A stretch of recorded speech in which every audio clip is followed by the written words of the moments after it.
প্রখ্যাত দৈনিক the new York টাইমসের বিরুদ্ধে $15 বিলিয়ন মানহানির মামলা ঠুকেছেন মার্কিন প্রেসিডেন্ট ডোনাল্ড ট্রাম্প। সামাজিক যোগাযোগ মাধ্যমে 15 সেপ্টেম্বর বিষয়টি নিশ্চিত করেন ট্রাম্প নিজেই।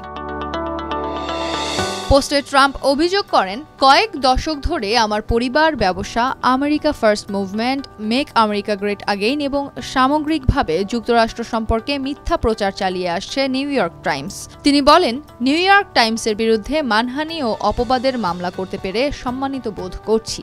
এটি আমাদের দেশের ইতিহাসে অন্যতম নিকৃষ্ট দৈনিক।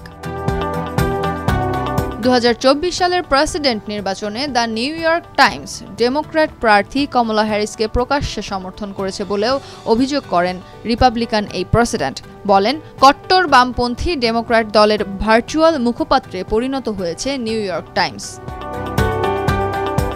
এটি ট্রাম্পের সাম্প্রতিক বছরগুলোতে বড় সংবাদ মাধ্যমগুলোর বিরুদ্ধে করা একাধিক মামলার সর্বশেষ উদাহরণ।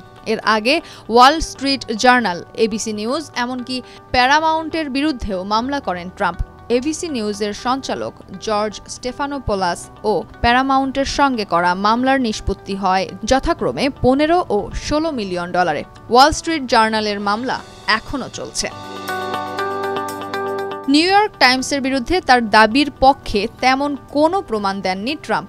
নতুন মামলায় কয়েকটি প্রতিবেদন ও সাংবাদিক সুসান ক্রেইগ এবং রাশ বুয়েটনারের লেখা একটি বইকে কেন্দ্র করে অভিযোগ এনেছেন ট্রাম্পের আইনজীবীরা।